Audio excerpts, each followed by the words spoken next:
Hello there friends, my name is Rachel G.N.S. Middle. Gilbert and Sullivan is my middle name and my middle name is my last name. And I am here today on behalf of Full Bear Theatre to explore the magic of the Gilbert and Sullivan operas by very pedantically ranking every element of them. And today we've got several things to talk about. Look how cool the fact that this light is reflected there. That's awesome. Also, I don't have any of my equipment with me. I'm in Germany rehearsing for a show, and I've had to place my camera against the handle of my suitcase.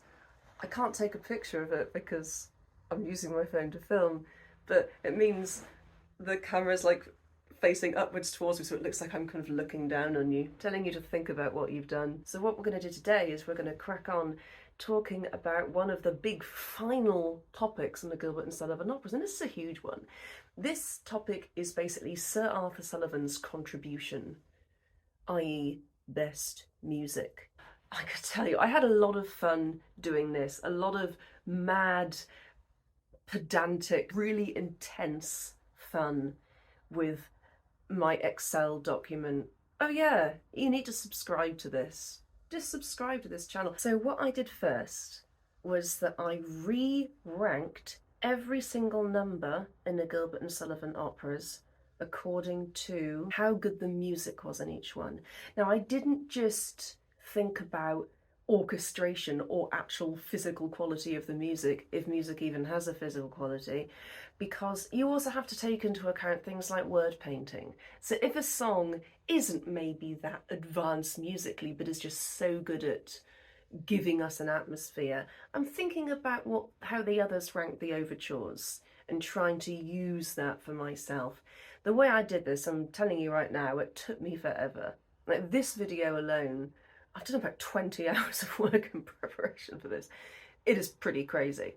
So I ranked up a musical number, and the way I did that, because it's a very daunting task, I just went through the list. I actually used my best musical numbers list because it's a good framework to go by. Generally the ones at the top have good music and the ones at the bottom have not so good music. But I was actually surprised at how many kind of really good musical ones were coming out of the bottom half of the list. So I went through each one, I gave it a new musical mark. I did use the old ones as reference. However, I'm aware that some lists, like for example bass arias, didn't really contain mind-blowing music, if we're going to be honest with ourselves, not compared to, you know, tenor arias or soprano arias. Soprano arias tended to be really good musically. I struggled with those. So I went through giving each a new number, like 20, 19, 18, so they're all out of 20. And I made sure I was happy with that. And then I ranked each list like within one number. So I actually had nothing lower than an 8. I ranked the 8s and the 9s and the 10s. I did it that way, and I did just exclude Thespis entirely. I would have included Little Maid of Arcady and judged the whole of Thespis by that, but that seems hardly fair because Little Maid of Arcady is actually really excellent, and I think if I judged the whole of Thespis by that number, and Climbing Over Rocky Mountain, I guess, Thespis would have come out higher than some of the ones that we have the music for, which seems absurd. So I thought in this case I'm just going to leave Thespis out entirely, just put it over there, out of shot. And then I put them all in a really, really long list, and the list was 311 numbers long. I think that's right, I may be misremembering that number, but you'll soon see when I put it up. You'll see it below. What I then did was I put out a column for each opera. Then I gave in the long list, so number 1 on the list I gave 311 points, and the next one I gave 310 points, and I went all the way down until the bottom one got 1 point. And for each opera I put all the numbers they'd received in the column. So say an opera had got the 40th place and the 40th place from the bottom and the 86th place from the bottom, I put 40, 86, and then I just kept going. And that took me about 1,000 years. And then what I did was I added up all of those numbers in the list and divided it by the number of numbers that there were to get an average and I put them all in a line so I could see how I was doing. And then I took an average of all of those numbers, which I think was 165 for some reason.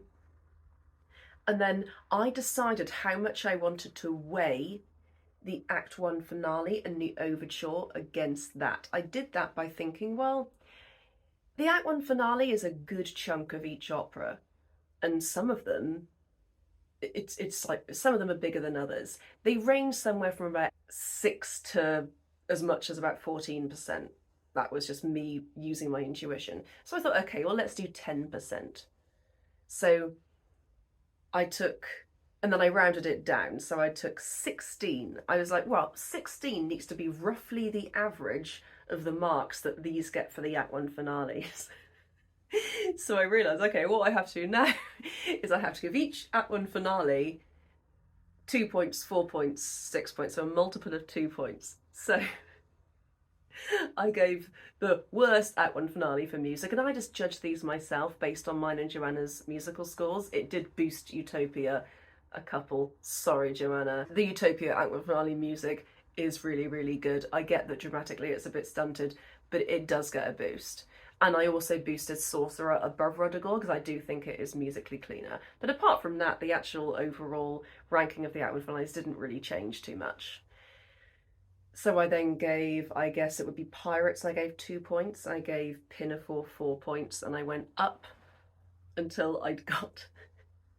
I went up until I'd done all of them. I gave YEOMEN the highest one, so that would have been, I guess... Trial doesn't have an Act 1 finale, so I just gave it an average. I just gave it a 10% mark, which probably isn't that fair, but I did it anyway. So then YEOMEN ended up getting 24 extra points because it has the best Act 1 finale. Then I did a similar thing with the overtures, but then it was just multiples of 1, so it was 1, 2, 3, all the way up to Iolanthe, which gets 12 points for its overture. I included what we voted to be the better of the two RUDDIGORE overtures because I thought it was best to, I thought it was fairest and most sportsmanlike to give the better one the chance. And I eventually got to the list of the best music. Before we get started with ranking the operas for their music, I do just want to say that as I get closer to the end of making these videos, I am considering that maybe in hindsight, I just shouldn't have included Trial at all in this project, because from talking to all of my friends that love GNS, we all absolutely love Trial. Trial is perfect. It is perfect and brilliant. However, just because it's not a full-length opera, it's just never going to do as well as the others. And that is just such a shame for it. And I don't mean to poo-poo it by the fact that it's generally quite low in these lists, because some of the musical numbers have done really well. But the fact that it doesn't have an overture, it doesn't have an Act 1 finale, and it was one of the first ones they wrote. I mean, it's the first one they wrote for which we still have the music. So I do just want to give a side note that I really do love all of these operas, but I really do love Trial, and I do think it got like a bit of a bum deal. But with that said, number 13 is actually not Trial by Jury at all. It is actually HMS Pinafore. Now this did come as a slight surprise to me. For some reason, I thought that maybe Trial or Pirates would turn out lower than it, but because I actually do love a lot of the numbers in Pinafore. But I do think on average, most of the numbers of Pinafore tended to be in the bottom third of the musical numbers list. If we think about things like, I did include Reflect My Child, which I hope it wouldn't have weighed it enough to actually move it up or down the list. It ended up getting a total score of 107.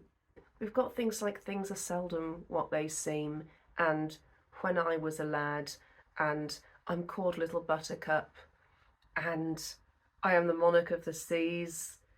And all of these, like, they're lovely. But, I mean, think about When a Wooer Goes a Wooing. You know, think about Your Highness Has a Party at the Door. Like, this is what we're talking about here. We are comparing Sullivan's very early work to his later work. when he got very musically advanced. And this one, sadly, if we're talking purely musically, and we strip all the charm away with all the characters and the pathos of the story, Pinafore's music just does not match up to some of the others. I still love it, I have a great time singing it, but remember we are ranking these operas against each other, and Pinafore, just for me, my opinion, does not quite match up to all of the other operas, actually, when it comes to music. There were some numbers, though, that did extremely well. There were two songs that came really, really near the top. So I want to talk about the best of HMS Pinafore, which I consider to be the second act soprano aria and the tenor aria. So that's The Hours Creep on Apace and a Nightingale / A Maiden Fair to See. Now we start off the opera with this rousing number, then Buttercup comes in, and I do love Buttercup's song, but if we're just looking at the music, it's not relatively very good. But then we have this absolutely glorious, gorgeous aria from the tenor, Rafe Rackstraw. I remember when I was talking about this last time, my cat was staring at me. So now whenever I think about that song, I just think about my cat just going, just staring at me. This is just an absolutely gorgeous song. It's an instance where Sullivan uses actually very modern sounding, very barbershop harmonies for the men. And when I did it in the summer, I actually had 4 tenors and basses in my chorus, and it sounded spectacular. We really drilled them. We really made sure that they were exactly in pitch, exactly in time, they knew exactly what they were doing, and it perfectly accompanied what the wonderful David Menezes did. And I'm so blessed to have had him as my Rafe Rackstraw when I've directed Pinafore both times, and you could not ask for a better singer to do this absolutely gorgeous song. It is just like butter. It's absolutely stunning. Admittedly, when I was doing these musical numbers, I actually did put one above it that actually had come below it in the song listing, but that's just because I had a bit of a change of heart about that one number, but I'll explain that when I get to it. But this number I think is absolutely amazing. The Hours Creep on Apace also, what a delightful use of music, whereas A Maiden Fair to See and A Nightingale was merely beautiful, it was also very emotional as well, but it's quite one note. The Hours Creep on Apace is a masterful work of using music to tell a story, to actually, and not even really a story, but to express the conflict within a person's heart and mind. And that, it's just done so delightfully. Oh God of love, it sounds like a sigh. Oh God of reason, say, which of you twain? I can't sing loudly here because I'm in a flat. The simple sailor comes back, and it's ostensibly exactly the same, but you know it's intended to be a little bit different. It's got a different tone to it. No gold or rank can he impart, no wealth of house or land. Oh God of love and God of reason, say which of you twain shall my pot? And then that glorious ending, which shall my heart obey? It's just absolutely epic, this number. So even though Pinafore has come the bottom of this list, it has 2 of the most stunning numbers in the canon. Maybe it's not one that I listen to for pleasure so much if I'm just, you know, putting GNS on my Spotify. I think I'd only really listen to it if I was directing it. But it is very nice. Hours Keep on Apace is my second favourite soprano aria. And musically, it's certainly still in the top 10, maybe even top 5. So this opera's music, while most of it is maybe a little basic, certainly does have its moments. Number 12, actually, is the aforementioned Trial by Jury. So me giving Trial by Jury like an extra 10% to make up for it not having an Act 1 finale or an overture, it did actually put it above Pinafore. Pinafore did not get a combined mark to beat what I guessed Trial would have been.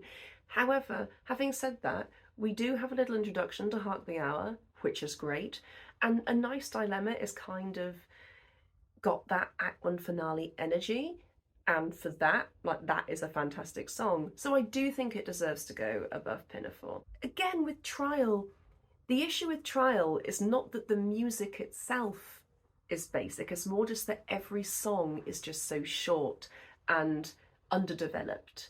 And that was on purpose. And so it doesn't really seem right to talk about its music as being a bit basic. I think that if Sullivan had been treating it as a full-scale opera, it would have come out very differently.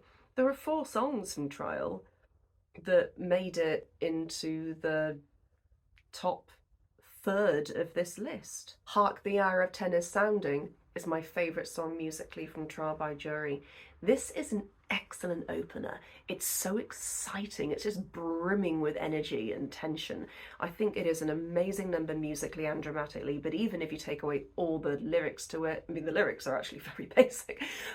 The music to this one is just absolutely stunning. And the one that got 223 points, so in 93rd place, May It Please You, My Lord, Gentlemen of the Jury, and in 95th place, A Nice Dilemma. So if you consider this was out of, I think it was 310 in the end, I did mess up my numbers a bit because I accidentally included a few that were in Act 1 finales that I had to take out because the Act 1 finales I've given separately. So I think it came out as 310. If you think about it like that, they came in the top third. So that's still absolutely excellent. Nice Dilemma, Hark the Hour of Ten is Sounding, May It Please You, My Lord. Now, jurymen, hear my advice. Those are examples of 4 musical songs in Trial that I absolutely adore. So 77th place was actually the best Trial by Jury song musically. So actually, those 2 Pinafore songs I talked about did better than that one Trial song, but what Trial had was just a little bit more consistency musically. So I wouldn't say any of the Trial by Jury songs really give me proper tingles, like apart from Hark the Hour, that is really great. But nothing in Trial by Jury is as good as A Maiden Fair to See and The Hour's Coupon Apace, which are 2 songs that I would genuinely listen to.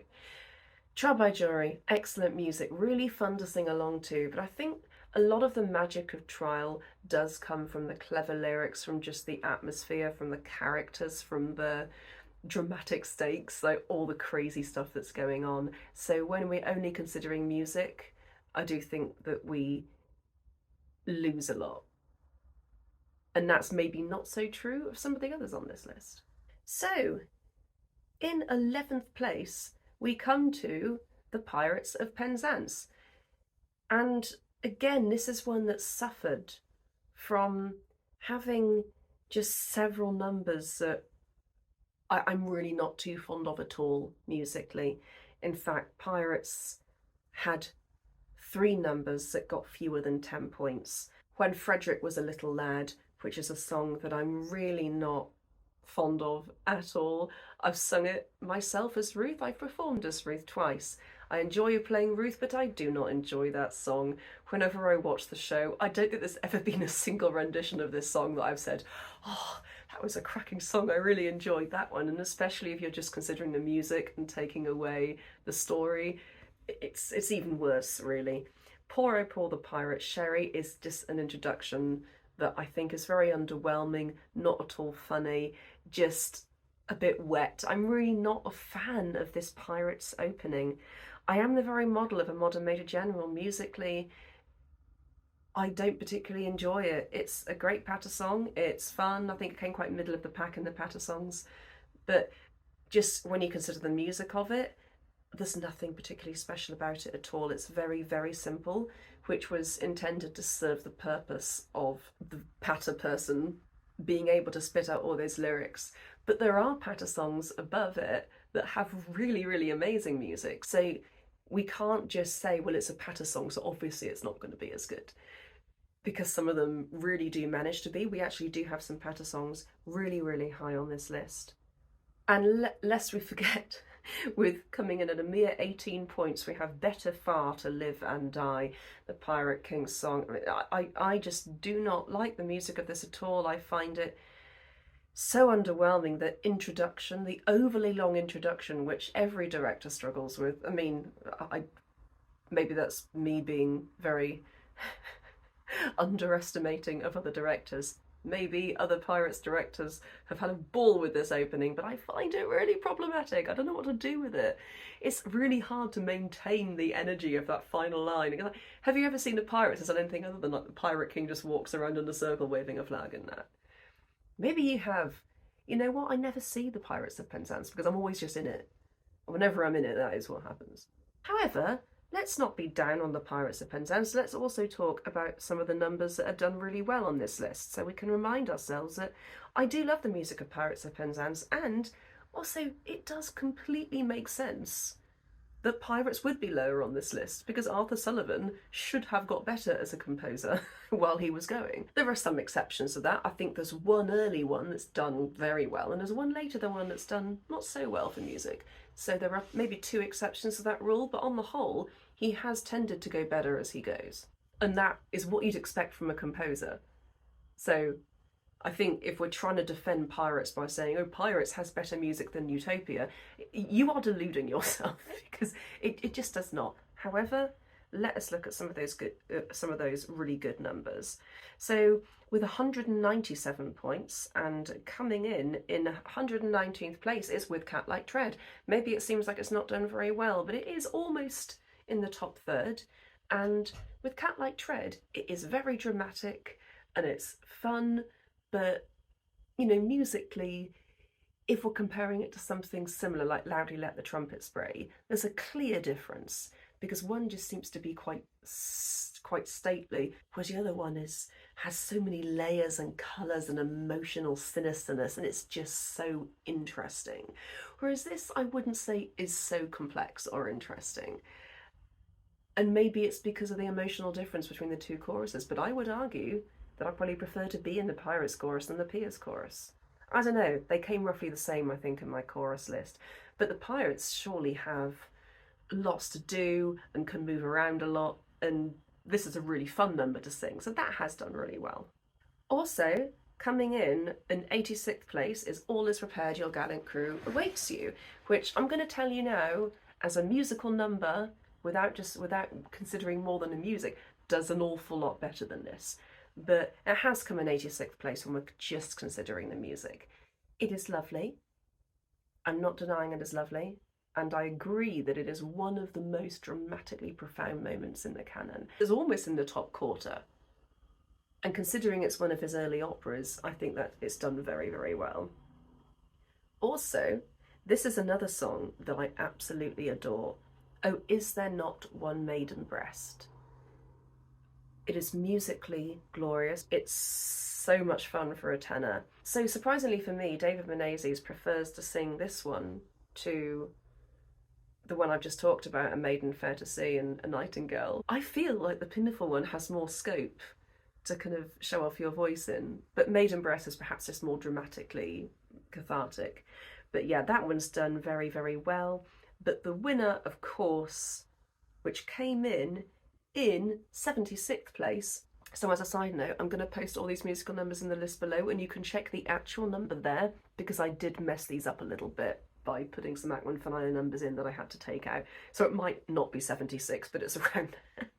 But it did do extremely well because that came in the top quarter of the songs. Love this number, it's musically amazing, it's so dramatic. Like, Sullivan has really used Gilbert's words and taken it to like an insane level. Still, what's interesting is that I do think, again, those 2 numbers in Pinafore, I think still beat everything in Pirates, which is interesting. But Pirates is just a bit more consistent than Pinafore, which is why it comes higher on this list. We all love the music in Pirates. It's so jolly, it's so fun. But I think when we're considering music, like just music on its own, without thinking about the characters, the lyrics, I do think this is in the right place. So in 10th place, this was my biggest surprise. This was the reason I thought, wow, I've messed up somewhere, because I was so surprised that this one came down so far on the list. But then as I examined it more and more, I saw, oh, no, actually, even though I kind of seem to have this impression that this opera does have amazing music, it's got a lot of numbers in it that are a bit throwaway and not very interesting. So number 10 is RUDDIGORE. Now, let me try and explain to you a little bit about this. So, RUDDIGORE has the most numbers that got less than 100 points out of any of them. So the fewest points it got was 25, which I think is acceptable. And maybe it was slightly unfair of me to include both of these songs, but I did include both versions of Away Away, just because Sullivan did write them both, so I know they wouldn't have both been used in the show, but I thought it was probably the sensible thing to do because I wouldn't have known which one to include. Maybe the better one, maybe that would have affected it slightly. Let's see how close it was to the other one. The next one is 21 points above it, so I honestly don't think it would have made any difference had I done that. But yeah, Away Remorse, Henceforth All the Crimes, and If Well His Suit Has Sped only got 25 and 26 points respectively. So they did not rank highly on this list at all. The first because it's just really not very interesting music. It really isn't at all. The recit is very good, but we can't really like base all its marks on a recit. And like, if it wasn't for its recit, I would have given it even less. So then 26 points I gave to If Well His Suit Has Sped. It's a throwaway number. There's quite a few of these in RUDDIGORE. From the Briny Sea got 36 points. It's just not that interesting. From the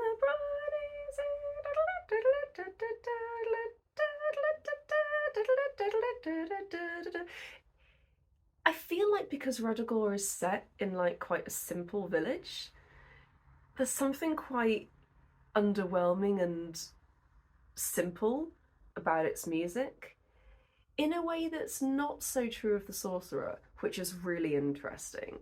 It's almost as if because Sullivan's trying to say these people are quite simple, their music is less good.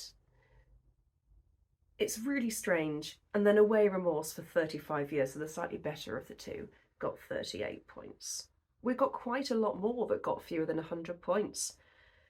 47 points and 48 points, respectively, were Take Her, I Yield, which is the ending to that Happily Coupled Are We, and If Somebody There Chanced to Be got 48 points, which I consider to be one of the worst soprano arias. It's just very simple.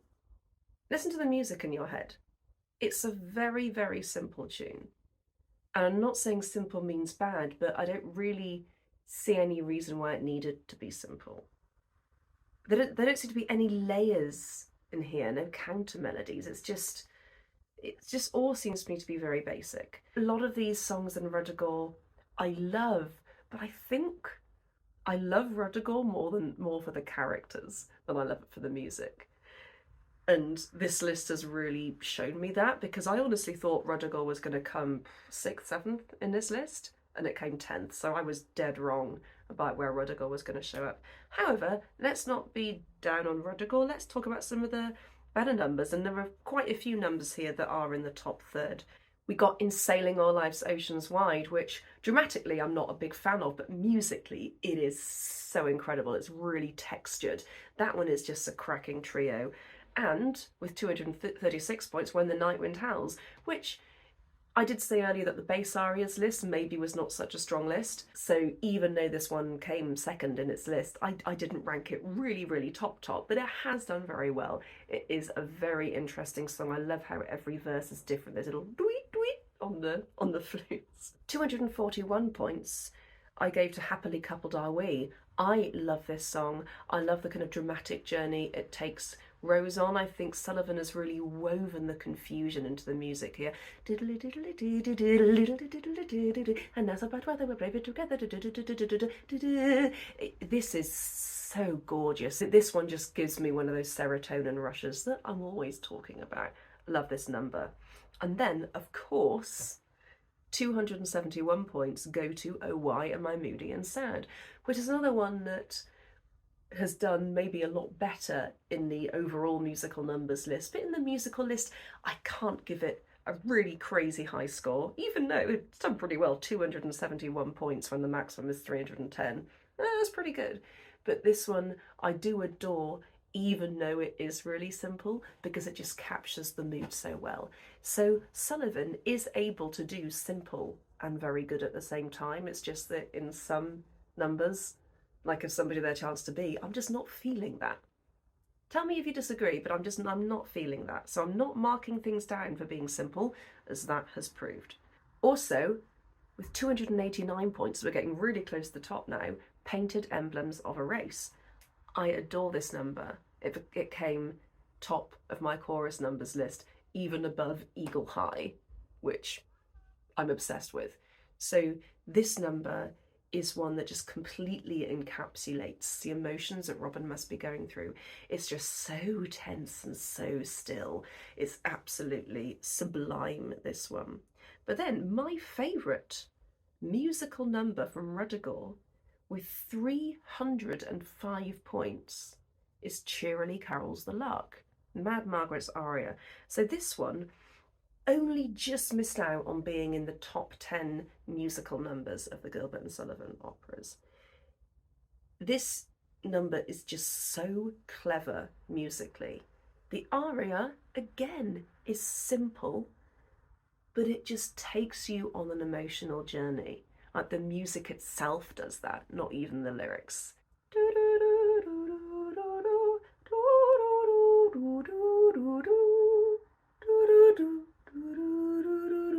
You know that means disappointment. You just know it does. And then let's not forget the recit that's attached to it. It gives me as an actor so much to play with. And you can be sure that I used every single note of that recit and I did a movement with it because I feel like that's what Sullivan wanted us to do. Maybe I'm wrong, maybe he just wanted people to stand still and do nothing or just run around like crazy people. But I wanted to use every note of that because I feel like he's telling us something. He's giving us clues of what we should be doing. And I'm like, yeah, Sullivan, I see you, and I respect you. And that is why, even though I do consider RUDDIGORE to have a lot of numbers in it that I think are quite deliberately simple, and I'm not really sure why. But you can see in hindsight why people were a bit disappointed with RUDDIGORE after MIKADO, because I think its true strengths lie in its characters. But having said that, there still are quite a few numbers that have done really, really well on this list. Number 9 goes to one that I think people may be a little bit disappointed to see so low on this list, but if you understand what's above it, I do think it's in the right place. It's not that its strengths are elsewhere, it's just that while there are so many numbers in this opera that are amazing, there are also quite a few numbers that really don't do much for me at all. And it is possible that I was a bit mean in including things like Good Morrow, Good Lover and Good Morrow, Good Mother on this list, and maybe kind of giving them the same weight as really big songs like Let the Trumpet Spray. I mean, perhaps if I was being really pedantic, that is what I should have done. Maybe those numbers that are under a minute, I should have just left out. I do think Iolanthe did suffer from having a couple of these very short numbers. So yeah, Good Morrow, Good Lover and Good Morrow, Good Mother. They only got 13 and 14 points respectively, but one that got even less points than that was When All Night Long a Chap Remains, which I maintain is it's quite good at setting the scene, but it's very simple musically, as well as When Britain Really Ruled the Waves. These are just two songs that I think that it lets the rest of the opera down. Also, you get numbers like Fare Thee Well, Attractive Stranger, which isn't very long, and then As Though Perhaps I May Incur Your Blame, which, if you remember, actually came bottom of the quartets list. So there are quite a few numbers that got below 100 in Iolanthe, surprisingly. Let me talk about a few more, just so you're really aware that, because while we may kind of have this inherent impression that the music in Iolanthe is all really, really good, I mean, If All the Young Ladies I Know, Spurn Not the Nobly Born, Soon as We May, Off and Away, which is an Act 2 finale. None of the Act 2 finales did particularly well, so I'm not being particularly mean to this one, but when you get repeated numbers, they do really have to say something. And the music for this one it wasn't really changed from the first instance of hearing this music. Of All the Young Ladies I Know and Spurn Not the Nobly Born, there's something charming about them. I do like the music of these. I like the for my party, but the trouble is, unless you get a really, really good chorus doing that, it doesn't really sound very good. You'll forget yeah, it's so if you look at the rest of this list beneath, you'll see that there are just lots of numbers in Iolanthe. There are lots of numbers, and even though some of them did outstandingly well, there were just a lot of numbers bringing it down that just are really quite forgettable. And people, I don't think anybody would talk about the ones I've already listed as their favourite song. And actually, some people really love When All I Know on the Chat Remains, don't they? Let's talk about the really, really good numbers from Iolanthe, musically that is. So, with 203 points, we have If You Go In.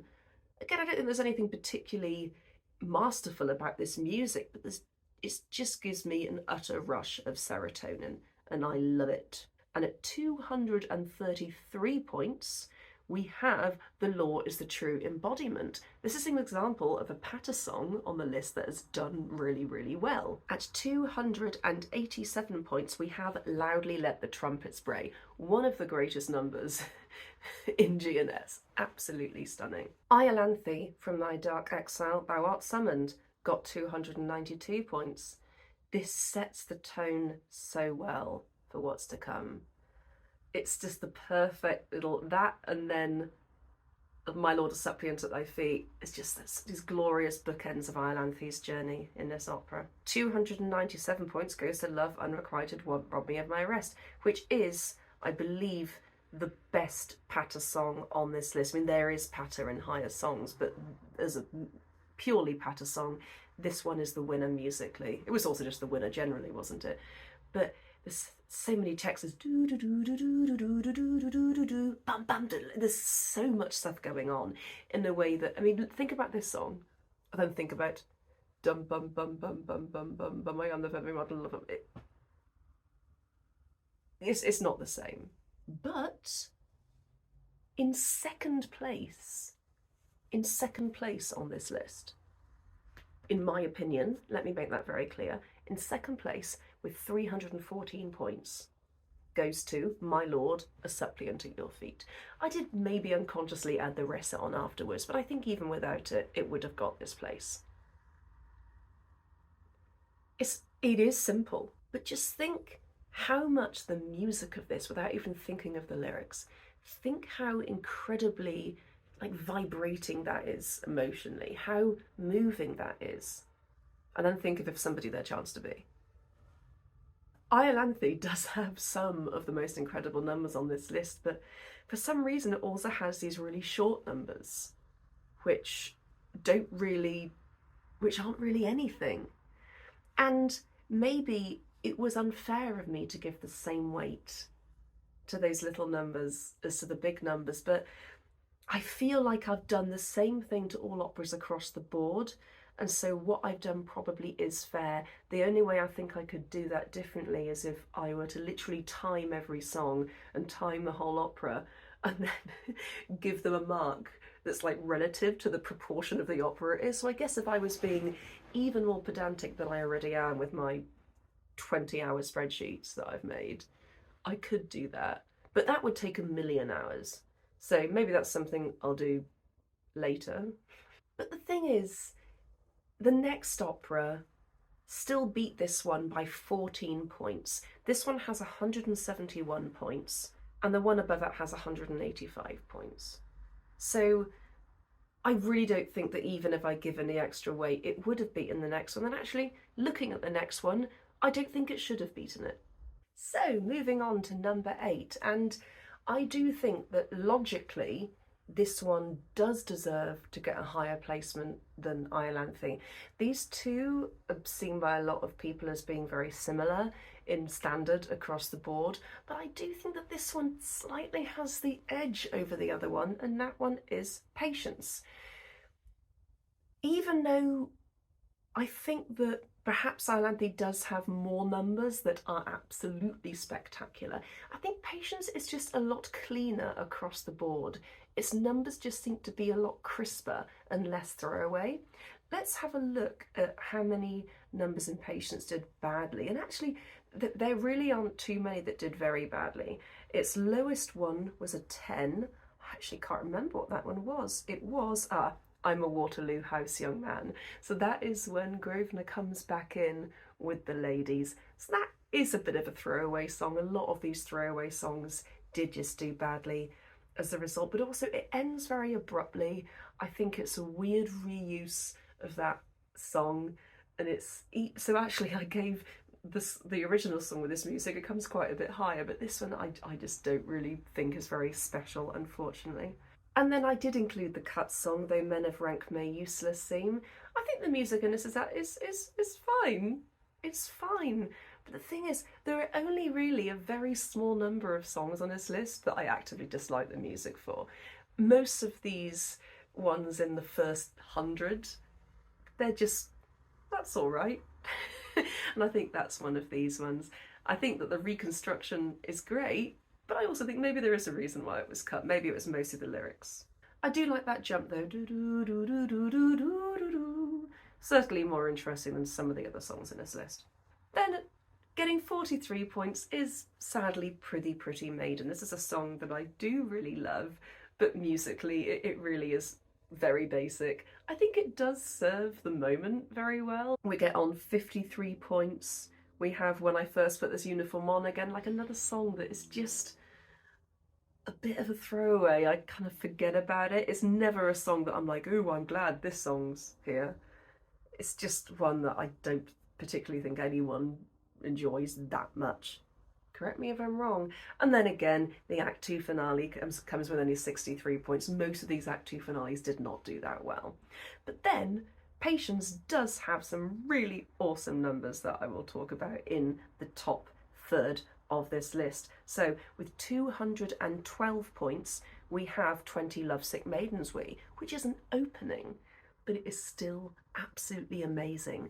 The emotion in this, the textures, the moving parts in this, the fact that you can just hear the desperation, but also the comedy in this music. It is extraordinarily clever. It is absolutely masterful, this one. And this is the reason why, if you look at this one and look at Tripping Here, the Tripping There, it's like, yeah, I love the opening of Iolanthe, but like this just sets, I think, a more advanced and clearer tone of what's going on here. Then again, with 225 points, I've given It's Clear That Medieval Arts. That one comes in about 91st place. And this one is just an extraordinary number. No other number in the canon is like this, apart from maybe with Riley Brain Upon the Spot. Why we play? It's clear that medieval art. And remember to do the rhythms right. It's not, it's clear that medieval art. It's clear that medieval art. It's clear that medieval art alone retains its zest. It's so much more exciting if you do it with the correct rhythms, and the harmonies are just so advanced. So even though, again, this song is ostensibly simple, it's actually not. It's very, very advanced. Didn't mean to sound so angry there. When I'm looking down on you, it really seems like I'm telling you off. With 227 points, we have So Go To Him, one of my absolute favourite duets in the canon. And with 229 points, we have If You Want a Receipt. This is an absolute banger. I absolutely love this number. It is a patter song, but it's a yes, yes, yes, yes, yes, yes, yes, yes, heavy dragoon, heavy dragoon, heavy dragoon. It's such a bop. You just want to move to it. Songs that make you want to move, I just feel, are superior to those that don't, unless they're meant to be still. But then again, stillness is still movement. Songs that make you want to do something with your body, whether that is dance or just sit enraptured. Songs that kind of hold you in place or make your body do things. But songs that you're just like, oh, that's good. Do you know what I mean? Do you see the difference there? And then 249 points, so in about 67th place, we have In a Doleful Train. This is a double chorus song, and it's one of my favourite ones. It does start and stop a little bit, but on the whole, just in introducing the character of Bunthorne and then the double chorus coming together at the end, it is just so iconic. And this one I had so much fun directing when I did it in 2019. And then the best musical number on this list, which has come relatively low. As I say, it's interesting because Iolanthe has, I think, several numbers that are truly spectacular and come up really high, whereas Patience is more just consistently clean and good, and there's very few numbers on the list that have done badly. But there's the best number, I think, in Patience, musically, is actually Am I Alone and Unobserved, which is another Patter song. But this one has this insane recit that happens before the number itself. But the number itself was also just so charming and so light. And it lets you know where the impulses are. It's just delightful. As you walk your mystic way, why, what? It's just that it asks the question with the music and it answers the question with the music. It's just so dynamic. It makes you want to move. I really do love the music in Patience. As I say, nothing like truly mind-blowingly spectacular in it, but just very clean, very consistent. Tell me if you think that the music in Iolanthe should have come above Patience just because of those several numbers in Iolanthe that did extraordinarily well, and maybe it was unfair of me to include some of those lower ones. But then again, you know, because actually, thinking about it, I didn't include the reprises of 20 Lovesick Maidens, so maybe that was a bit unfair. But then these two were still quite a bit apart. What do you guys think? This is the one that I'm unsure of here. Should I switch Patience and Iolanthe? Let me know in the comments. Number 7 is one of the exceptions to the rule that I was talking about earlier, and that is The Sorcerer. I think that even though The Sorcerer is the first full-length opera that Gilbert and Sullivan wrote, the music in it is just absolutely lovely. I hope that you agree. In fact, apart from the very bottom number on this list, which I have given to I have wrought such evil with my spells, which I gave a solitary 1.2, you know, the next one on this list is 41. And at 41 points, we have Dear Friends Take Pity on My Lot, which I think is a bit circusy.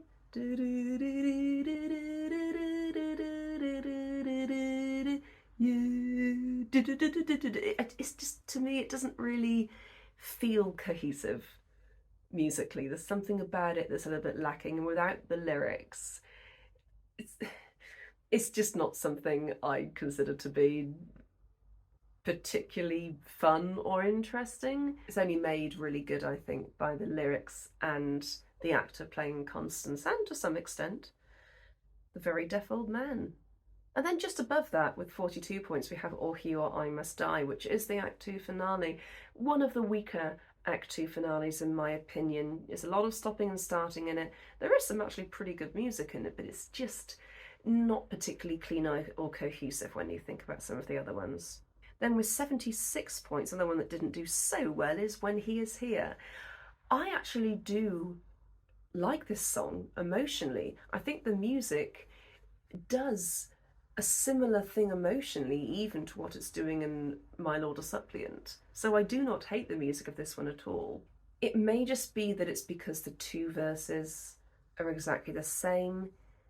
It might be that even though there are layers in it, they just don't feel as overwhelming or beautiful maybe as some of the others. Tell me if you think I've put this song too low. I tend to think that this is one of people's least favourite soprano arias. I feel like people say they find it boring. I happen to absolutely love singing it, but I do, so this is more bottom on this list because I feel like the opinions of others have kind of maybe put it so low down, but maybe I'm being inauthentic. Maybe I should have put this higher. But honestly, when I look at the songs around it, like I do kind of think it's in the right place. I don't think that it is as interesting as some of those other ones. But let's talk about some of the songs on this list that did really well, and there are quite a few of them. At 252 points, so in 64th place we have Ring Forth Ye Bells, which I think is an absolutely cracking opening. Both that and Hark the Hour they're just such bangers. I absolutely love those. They slap Hundy P. And then just above that, on 253 points, in 63rd place, is I Rejoice That It's Decided, which, like, musically and dramatically is just really, really good. Especially that little bridge in the middle.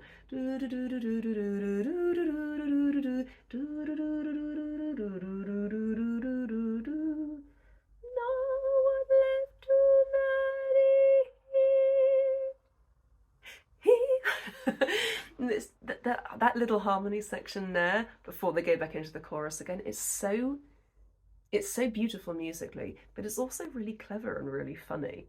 Like, it just shows that Sullivan, again, has just as much of a sense of humour as Gilbert does. With 262 points, in 54th place is All Is Prepared for Sealing and for Signing.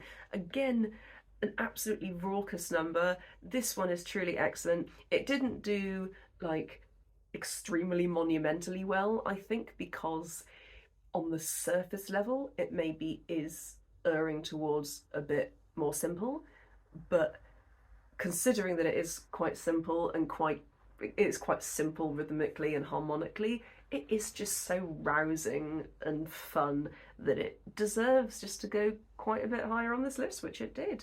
But then the best song in Sorcerer, with 270 points, in 46th place is Sprites of Earth and Air.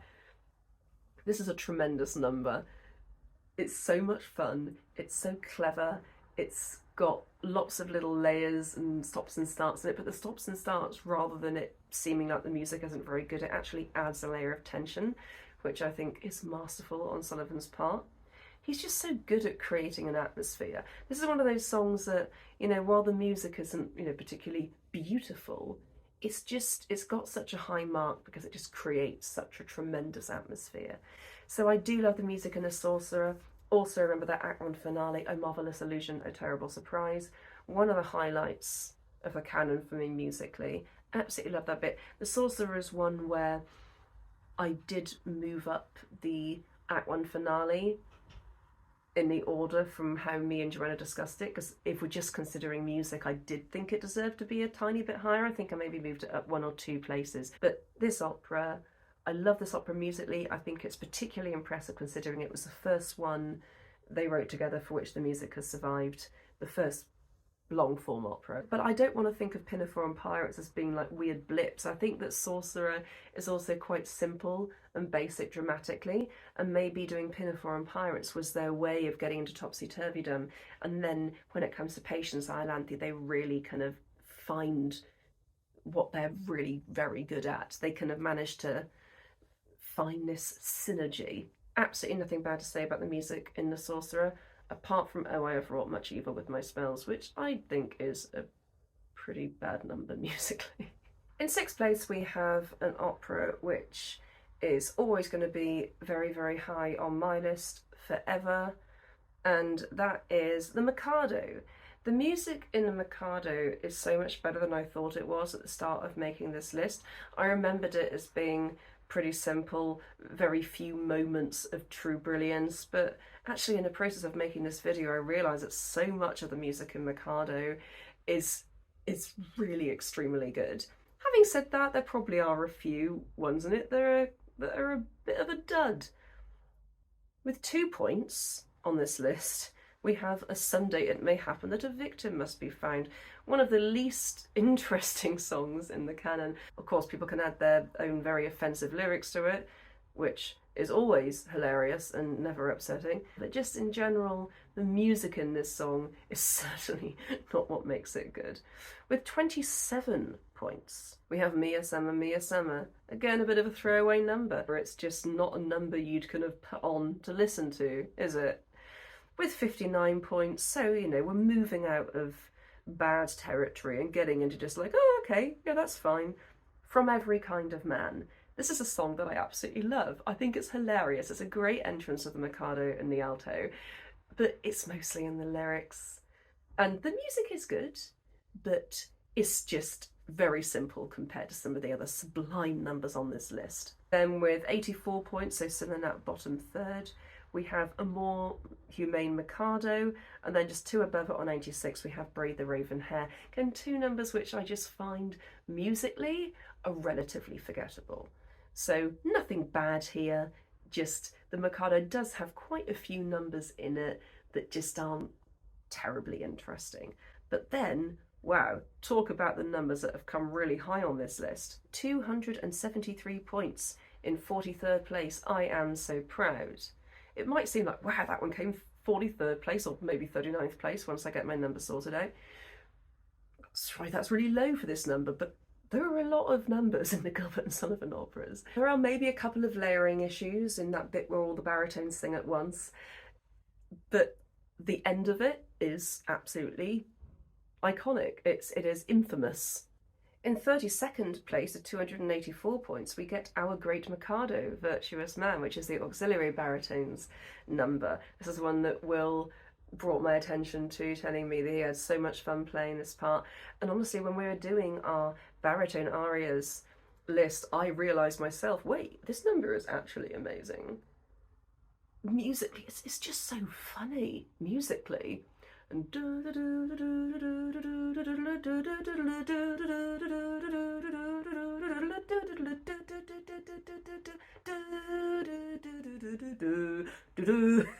it's so proud.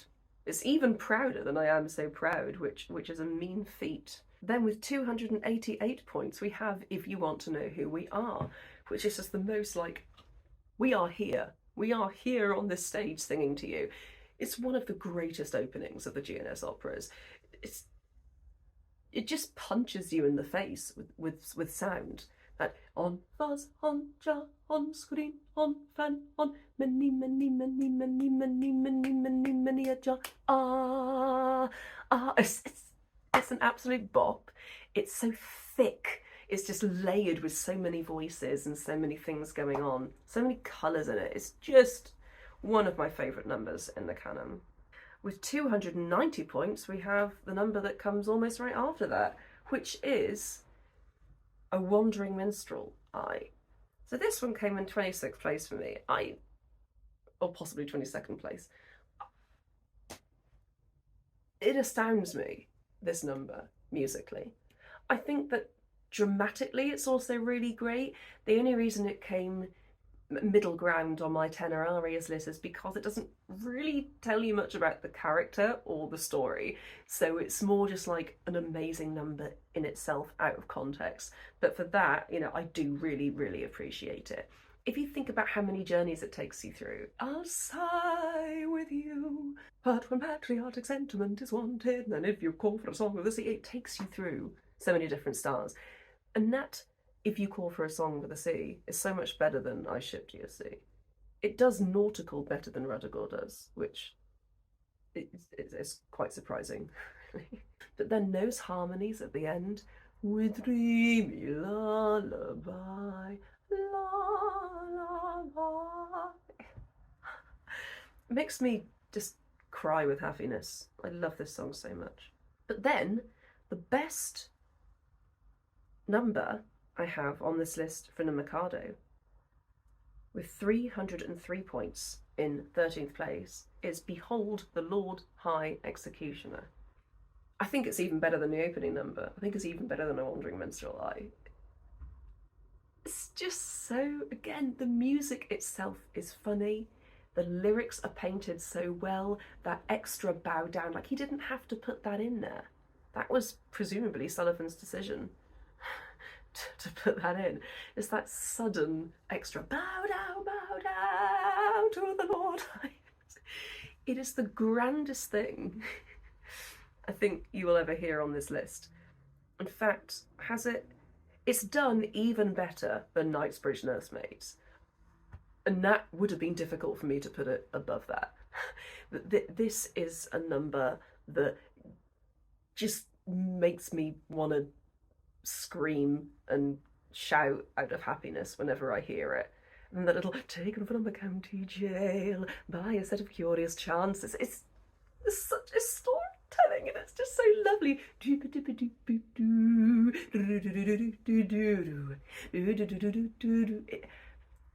It's just so active, that music. There's so much in it. But if you think about it's still, but there's also no emotion. But this is it's got so much movement in it. You feel everything in this number. So the Mikado music is extremely good. But you know what the Mikado music is not as good at? The music in opera number 5.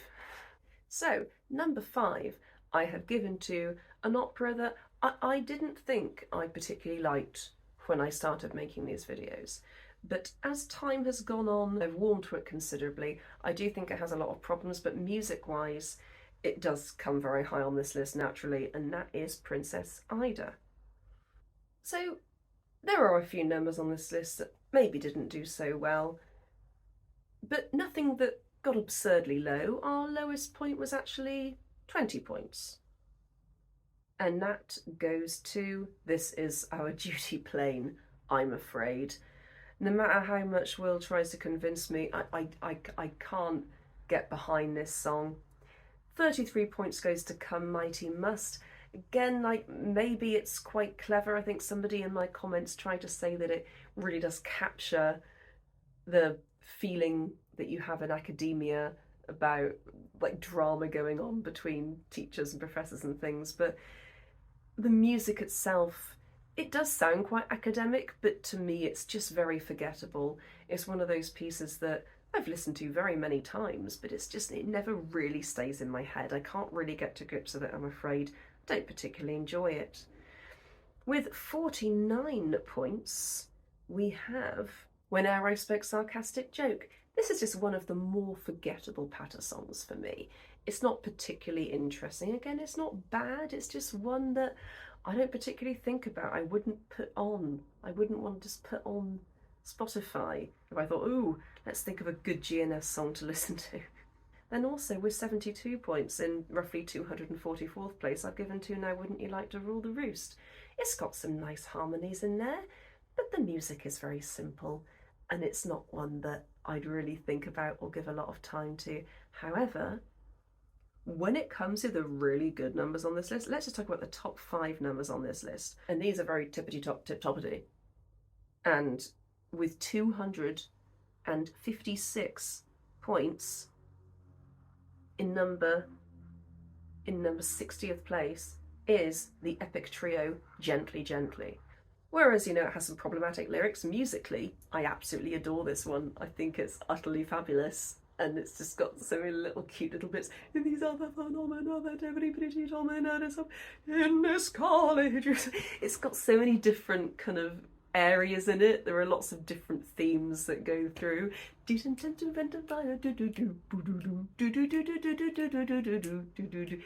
And that would be quite simple, but what the orchestra's doing is adding like an extra layer to it, and it sounds both funny and jolly, but also there's this kind of sinister kind of quality that permeates the orchestra as well. Maybe that's just in my head, but I hear it. I hear you, Sullivan. I see what you're doing there. But then these final 3 numbers, they have all done extremely well in this list. Minerva, O Goddess Wise, I've given overall 18th place, because I completely rethought my soprano arias list after I really feel like we didn't quite capture it when I did it with Marisa. It was because, to sum up what went wrong in that video, we had a category for comedy and a separate category for dramatic and emotional, and it meant that Julia's songs, which kind of have fake emotion in it, Marisa actually marked as having really high emotion, whereas I didn't, because I thought, well, it's not real emotion. So I think we just needed to talk a bit more about what the parameters were, and I shouldn't have had a separate category for comedy. I should have just put it in comedic dramatic, which is what I started to do later on. So I did have a bit of a rejig of that list. I moved some of the more emotional songs up. But if we're talking about pure music here, this song is absolutely spellbinding. Once she comes on stage and just sings Minerva, she has you in her grip, and you're just like, jaw on the floor. And the same, just 2 numbers up, I just put 1 number in the middle of them. That seemed to be the place where that number went, bizarrely. But this number, 16th place with 300 points, is I Built Upon a Rock. Similarly, just another spellbinding number. I do think that musically, this one just slightly has the edge on the other one. Tell me if you agree. I feel like Minerva it's one line, as Will was saying in the overture video, and it just takes you to the end. But I Built Upon a Rock also evokes such defeat. And there's just something so poignant about it that to me just slightly gave it the edge. And just a quick mention that if I was including numbers from Act 1 finales here, that Hilarion aria would have probably also done extremely well. But I have just considered the main act finales as their own songs and have weighted Ida accordingly.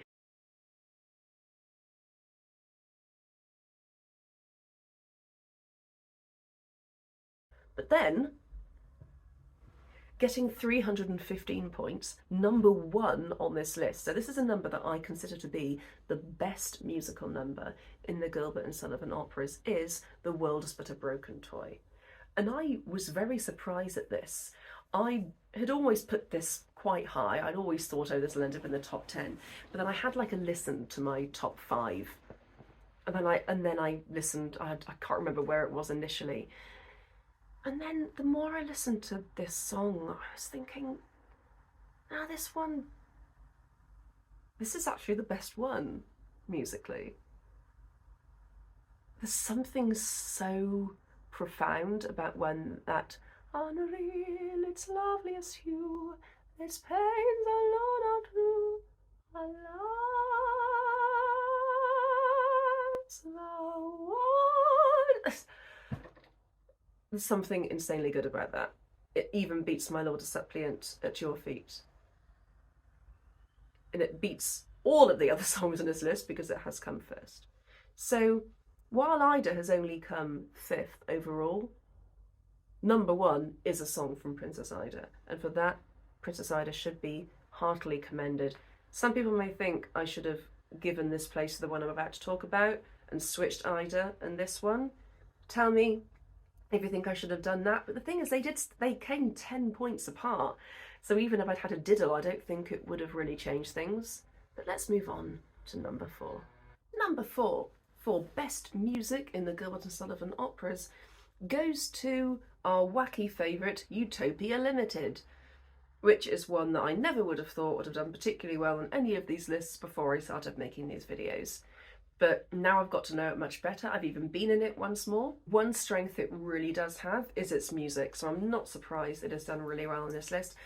I'm maybe slightly surprised it beat Ida, and maybe that's one that people would think might be switched, but I'm certainly not surprised that it beat any of the others, and I would fight to the death that this should be about this high on this list. The music in Utopia Limited is brilliant, and anyone that thinks that like Pinafore or Pirates has better music, again, you're just deluding yourself.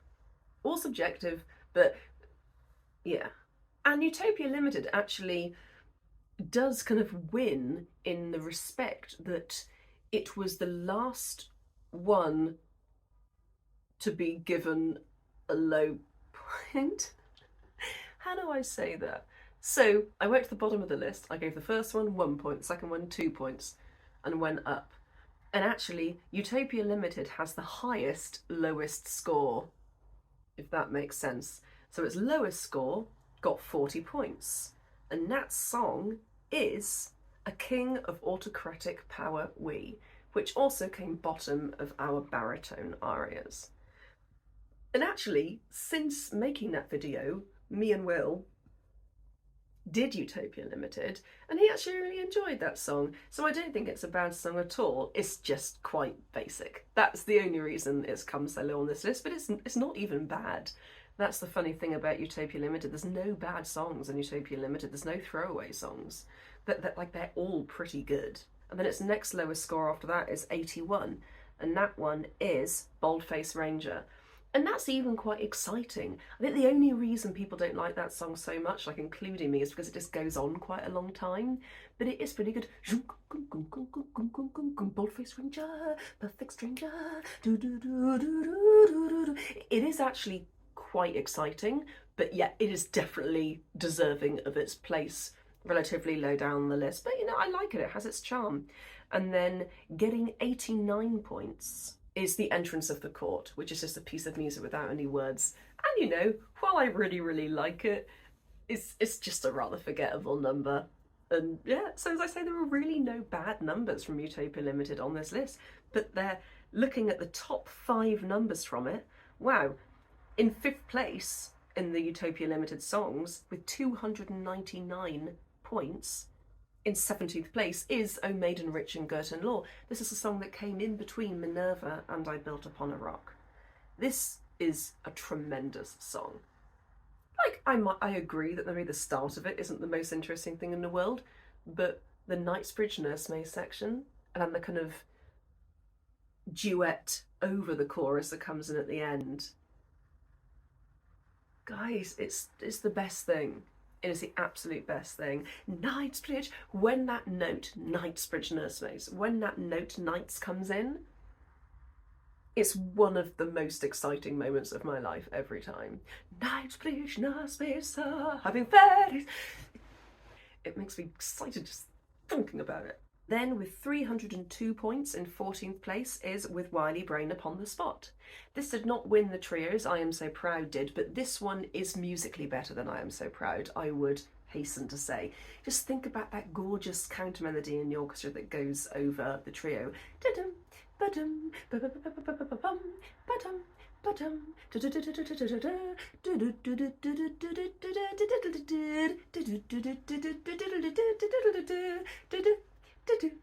It's so exquisite the way that that quite kind of naturalistic singing is just going on the whole time while this really sprightly melody is playing. Bravo, the capital plan, very ingenious, on the front of the rain.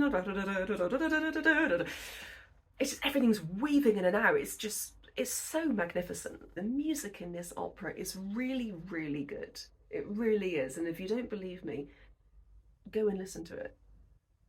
Like, seriously, it's so very, very good. Listen to a recording.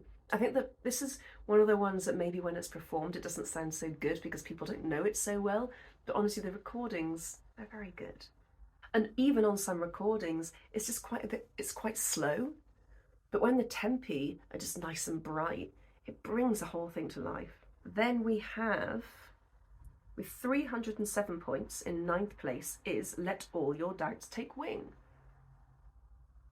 This absolutely sublime duet. And then, similarly, with 309 points in 7th place is In Every Mental Law. Both of these just have so much going on, there's so much texture in them. And maybe it is just my personal taste, but I can really see just how advanced this is, how Sullivan was really growing as a composer. And Gilbert really let Sullivan down, I think, in Utopia Limited. These 2 duets are just 2 of my favourite numbers in the canon. They're just full of such fun, such mischievousness. Yeah, they're not the most dramatic or emotional numbers, but we're not talking about that here. We're only talking about that where the music actually evokes emotion itself, and that is why the top 2 numbers are actually very emotional.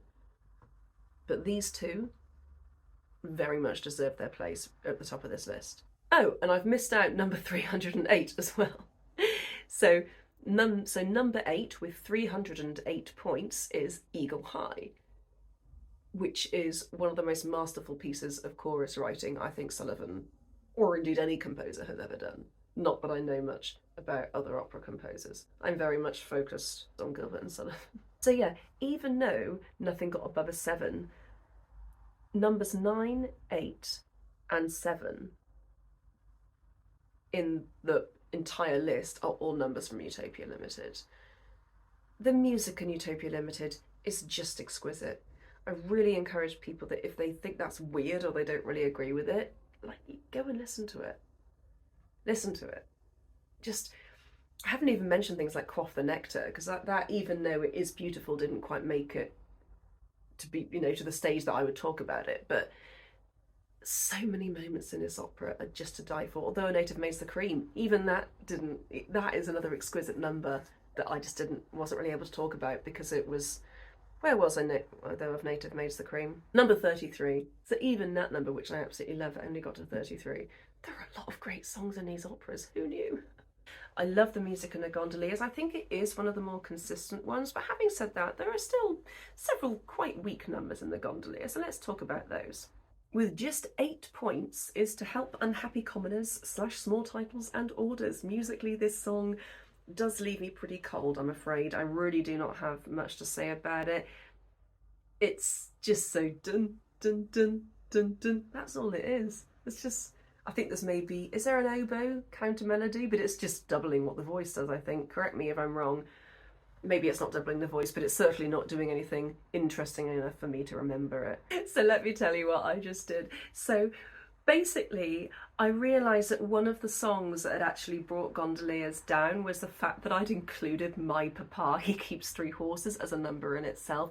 And in hindsight, I actually think that's really unfair, because the song is very functional. They're playing a game. It's designed to be extremely simple. It's so short. And I think that it wasn't fair. But apropos of that, I did think, well, now it's not fair about all those little numbers in Iolanthe. So what I did was I took one of the Good Lover, Good Morrow, Good Lovers out. So I just took one of those out, thinking, well, it's still a song, but I'm just not going to include both of them. And that did get it a few more marks, but it was still nowhere near Patience. So I think I have done fair by Iolanthe, but it's still not got up to Patience. It's still a good 8 marks away from Patience. But then, you know, there are some genuine songs that didn't really do so well. Rising Early in the Morning only got 57 points, for example. Nothing particularly wrong with it, it just, again, is just not that interesting of a song. With 61 points as I Stole a Prince. I actually really like I Stole a Prince, I find it very funny, but musically, let us be honest with ourselves, it is not particularly enriching our lives in any way. And with 77 points, in 239th place, we have Bridegroom and Bride. A little bit of a throwaway song. I mean, as a throwaway song, it's a bit better than Good Morrow, Good Lover, isn't it? But I did have to include it. I can't not include that song. I think I've been fair. But, you know, so I'm just saying that there are some songs in Gondoliers that maybe are not that interesting. And interestingly enough, I think that the bottom songs in Utopia are better than the bottom songs in the Gondoliers. But the Gondoliers, I do just think, has that more consistent tone. There are quite a few numbers in Utopia that just got in the bottom half, whereas most of the Gondoliers numbers are in the top half, like the majority of them are. So that does make a difference, doesn't it? With 272 points, so in 44th place, then there's Then One of Us Would Be a Queen. The only thing that I chose not to remove from an Act 1 finale, but there's a very good reason for that, and that's that this song is not in the Act 1 finale. I'm sorry. I know it technically is, but it's not. It really isn't. Nobody in the world thinks of this as part of the Gondoliers Act 1 finale. And I think when we were judging the Act 1 finales, back when we did not even think about this number. Like, it wasn't even a number that brought it anywhere, either up or down. So this is very much a number that I think about in its own right. Maybe I should have included some other, but I really can't think of any other songs that start off Act 1 finales where I really just wouldn't want to include them in the Act 1 finale, but this is definitely one of them, and I hope you all agree. Would the Gondoliers Act 1 finale have been better had I kind of included that in it? And no, it wouldn't, because I still think it came very high up in those Act 1 finales despite that. I actually put it in 5th place musically, just below Patience. I think that's also where it was in our Act 1 finales rankings videos. But yeah, Gondoliers, incredible Act 1 finale. Anyway, with 275 points, we have We're Called the Gondolieri, which is that incredible duet from Marco and Giuseppe at the start. Just an absolutely shimmering, vibrant, alive number. It just makes your heart sing. 279 points in 37th place I've given to Buongiorno Signorini. Like, how divinely rich is this song? Like all those harmonies. Servitori umillissimir par du du du du du du du du fiori. And it's also funny because it's so grand. It's but I absolutely love this. I love it even more than we're calling Gondolier. I know that's mad, but I think it deserves a place there. It's just, it's so rich. It sounds like, you know, for want of a better phrase, like a real grand opera, this number. Then, with 294 points, we have the Act 2 finale of Gondoliers, Now That the Loyal Lieges Gather Round, and I venture to say that even if it had just been the Danza Cachucha bit at the end of it, Once More Gondolieri, I still think it would have come really, really high, because this number is just sparkling from start to finish. All that tension with Inez, just absolutely divine. And the highest number in Gondoliers, with 304 points, is the very opening of it, List and Learn. I cannot get over how good that massive opening section of the Gondoliers is. Just every single moment of it, even my papa, which I think I just marked really unfairly. I just shouldn't have included it, you know?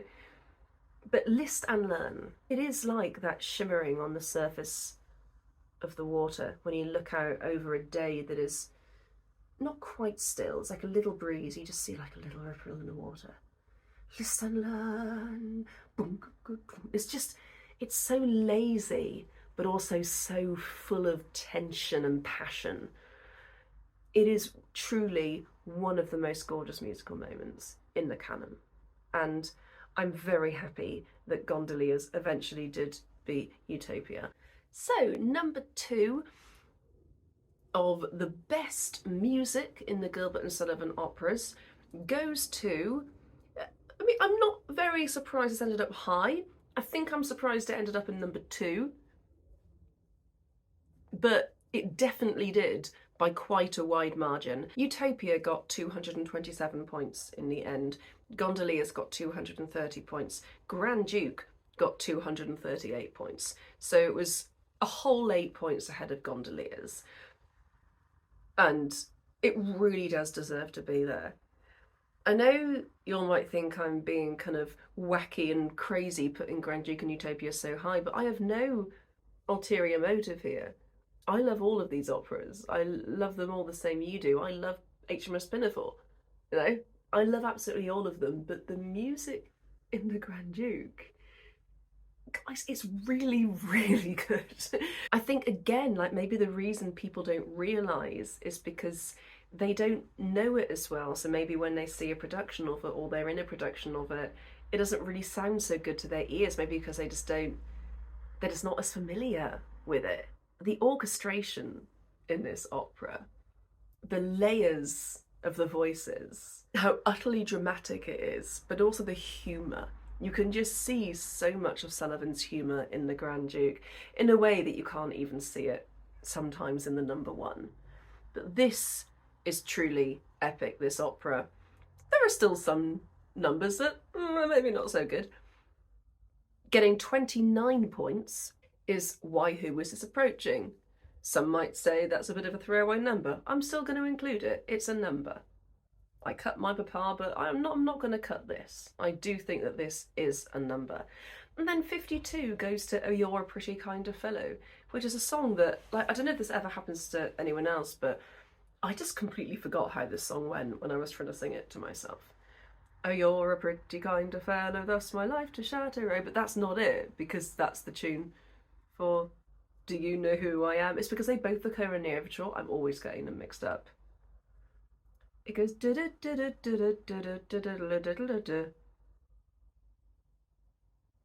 oh, I literally can't even remember how it goes. I'm gonna have to listen to it. It goes, oh, you're a pretty kind of fellow. So the pretty is higher than I think. But I keep forgetting how this song goes over and over again. I just find it, even though I love the tune in the overture, I do find this tune insanely forgettable. Like, I keep trying to remember it and I physically can't, despite knowing the Grand Duke music extremely well. Like, I know every note of this music, but clearly I don't, apparently, because of this song. And then with only 55 points, we get Mariah King and Very Truth. I just don't find it particularly interesting. It's not a great song musically, in my opinion. Even dramatically, I don't find it that interesting. So yeah, there are some songs in the Grand Duke that I'm really not that fond of. However, let's have a look at the top 5 songs in the Grand Duke. And we start off with one that gets 277 points. And that one, in 39th place, is Pretty Lisa, Fair and Tasty. And when I talked about this when I was doing my duets video, even then I don't think I'd realised how good it was. But just the Straussian kind of, who am I to raise up, dear? But just it's so romantic. Who am I to raise up, dear? And if he ever acts unkindly, shut your eyes and love him blindly. Should he call you names uncomely? It's calmly. Those intervals are just divine. They are given to us by the gods of music. This song is really absolutely stunningly beautiful. In 35th place, we have Strange the Views That People Hold, another absolutely stonking number from the Grand Duke. This one just makes me so happy. I love the fact that Julia's line just soars over the top, but even without that, there's just so many surprising, like, delicious key changes in it.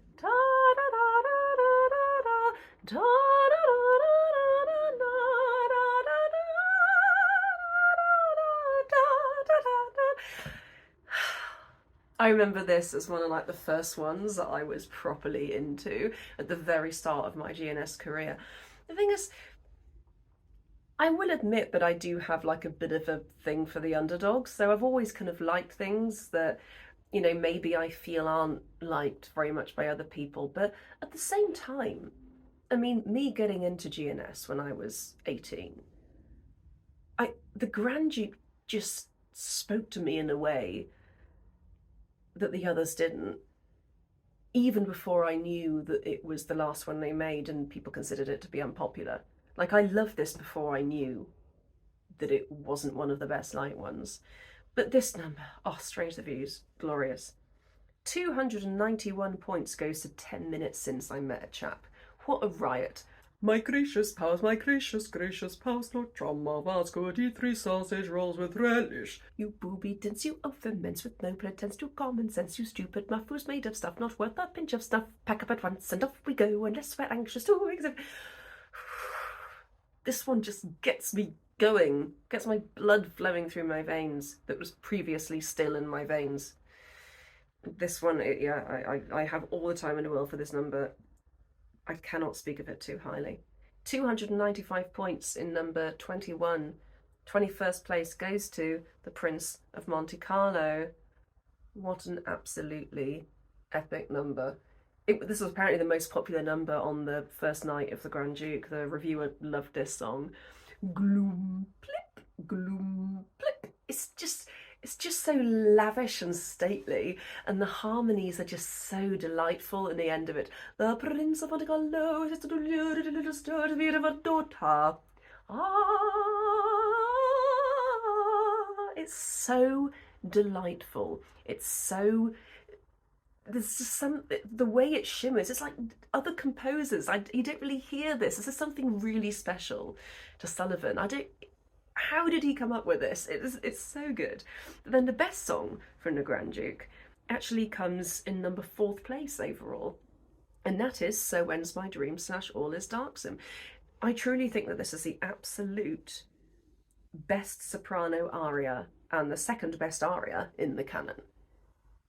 To me, it doesn't beat My Lord a Suppliant, because there is something about My Lord a Suppliant which is just so sorrowful that it kind of like slices into you and all your organs go on the floor. But this one,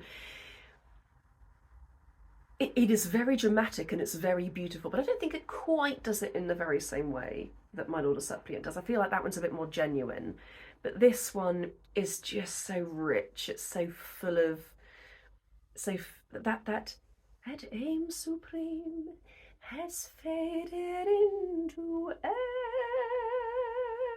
and then the change to, and the change from the slow to the quick section. No, no, no, no, ah, no, no, let's a bygone go by, for no good ever came of the pie. Oh, it's absolutely perfect. It's a joy for an actor, and it's a joy for the ears. It's just musically, it is just one of my favourite things in the canon. And it fully deserves its place here. Anyone that thinks that Grand Duke music shouldn't rank so high, like, you can fight me. So, everybody, we are on to number 1. This opera is the opera that I think overall has the best music in the canon. And that opera is, quite unsurprisingly, the Yeomen of the Guard. This one won by quite a big margin. So the Grand Duke got 238 points. This one got 252 points. This one was helped immensely by the fact that both its overture and its Act 1 finale boosted it quite a way. I mean, to an extent, the Grand Duke did quite well from both of those as well. But the Yeomen of the Guard got 47 extra points from its overture and its Act 1 finale, but then even before we got into that, it was the winner. Yeomen of the Guard was the winner at every single stage of this process, and I'm not surprised. It does have a few duds in it, in my opinion, but generally it's just the most emotionally rich and engaging, I think, of all the operas, and I think most people would probably agree with that. But yeah, let's talk about the couple of duds that are in it. There's only really one true dud in this one, and that is, of course, Rapture Rapture, which is a song that I just don't like. I find it irritating, and I accept that musically it's got some interesting and the fact that it's the fact that one person is kind of singing in a kind of different key to the other one at the same time and they're layering. I accept that that's quite clever, but I just find it so completely tone deaf, like its position in the opera. I know we're kind of talking about these out of context in a sense, but also I don't know, there's just something about this one musically as well that just leaves me really cold. And yeah, maybe it brought the whole opera down a little bit, because if I'd erased this 1-9, the next one is 70 points. So if it wasn't for this one number, Yeomen is looking pretty good, but it's still one. Hey, it's still one, guys, so don't come at me for that. And then with 70 points, we have I Have a Song to Sing Oh, which actually it's gone up as a dramatic song quite a lot in my estimation since I made the duets video, but musically it's not gone up that much. It's still, you know, got 70 points, so it's still done better than 69 other songs on the list. So, you know, I don't hate it at all, but it's just a bit simple, really. And then getting 87 points, let's see, we have When Jealous Torments Rack My Soul. I actually really like this one musically. I think it's great, but you know, it's reached like the top of the bottom third.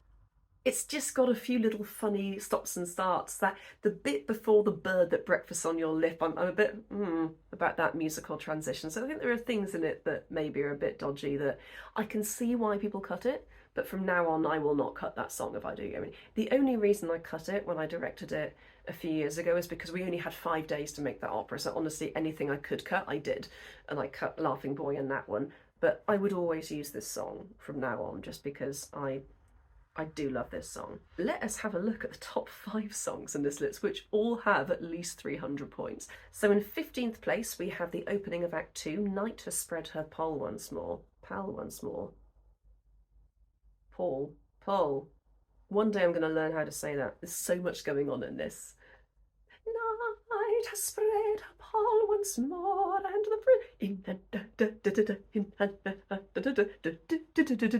and then the waters are here, whom do you want? Those are the switch, but whatever. Waters are here, whom do you want? Waters are here, whom do you want? La, waters are here. And all those melodies coming together, then they all go, spite of it all, he is free, and that is like you are being drenched in maple syrup, that moment. I absolutely love this opening of Act 2.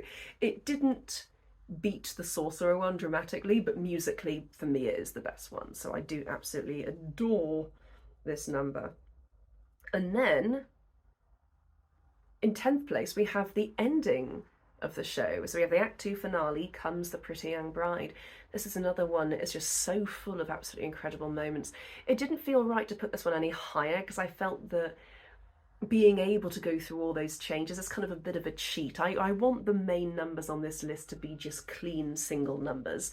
So with that in mind, I was a tiny bit conservative with where I put this. I mean, it could have been at number one, but it didn't feel right to put it any higher than this. But to me, it definitely went just above Cheerily Carol's The Lark. I just think it deserves to go in the top 10.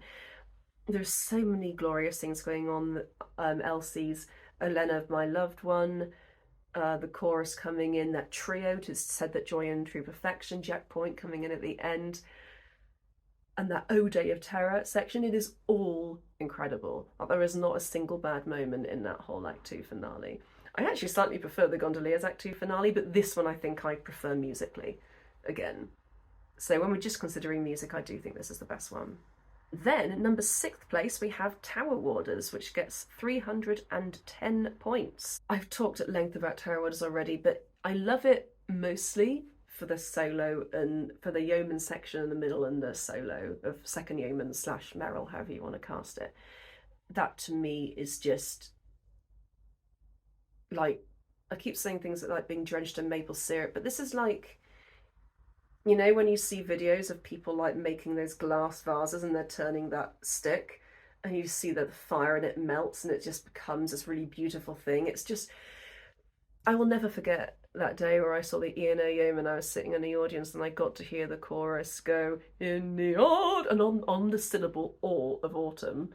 That was like literally one of the best moments of my life. I was absolutely floored by how incredible that was. And this is just, it's a delight. Tower Warders, 6th place for music, highly deserved. 5th place I've given to Hark What Was That Sir, Like a Ghost's Vigil Keeping. I thought at one point this might have been the best number in the GNS opera. I think ultimately it felt insincere to give it any higher than this. I feel really good about the way I've placed these numbers in order because I feel like I've paid attention to my heart. I think this one, there's an argument where this one may logically have the best music, but there's just something about it that doesn't really quite have the magic of the ones above it. But the way this one works with a duet in the middle is certainly, I think, the best use of patter in the canon. Absolutely. So it's not a patter song necessarily, but it's the best use of patter. I adore this number. Wonderful from start to finish. But then in 3rd place with 313 points, I have given to When a Wooer Goes a Wooing. This quartet is one of the most magical things in the canon for me. Before I started this project, even years and years and years ago, before I'd even done Yeomen, this was oftentimes my favourite song. There are 3 songs I'd always say were my favourite. When a Wooer Goes a Wooing, Hilarian's aria in the Act 2 finale of Ida, and So Please You So We Much Regret from the Mikado. Those were always my 3 favourite songs that I'd said. But so I'm quite glad that this one did so well that like my instinct about that one being good was dead on. This one is just so full of musical emotion. I think it's so sweet and precious, and the fact that it's in like a major key but it's about something so tragic makes it so sinister. But then you do have characters that are joyful in this song and then characters that are really, really feeling it. But yeah, ultimately, like, I'm not surprised at all that Yeomen won Best Music, but I am really happy that the Ida song won and that Iolanthe song came second. In fact, I'm really glad how many Iolanthe songs were very near the top, because I know that a lot of people love Iolanthe. I just think that overall, if we're considering the whole music from the whole opera, I do think this list is pretty dead on. So I hope you've enjoyed this video. It's my first one filming kind of away from home on tour. I'm glad I had time to do it. It's everyone's day off. They're all like exploring, walking around Munich on this really glorious day. And I'm in here doing this, but I'm now done. It's 2:45 and I get to spend the rest of my day off walking around the lovely English garden and going to a beer hall and getting some alcohol-free beer and some German vegan food, which is maybe not the true spirit of being here, but you know, we all have to live life our own way. So Tell me if you agree with this. Like, as I say, the ones that I'm like a little bit about are Utopia, Ida, should they be switched, and Patience, Iolanthe, should they be switched. Those are the two that I feel like a little bit insecure and unsure about, so I would like to hear any opinions about that. But no telling me that Utopia should be at the bottom or the Grand Duke should be lower, because they're good. They're good. And I'm not trying to be crazy or different. Hey, Yeomen won. That was the obvious one to win, and it did win because I think it is the best. I'm very fair. I'm one of the fairest people you will meet.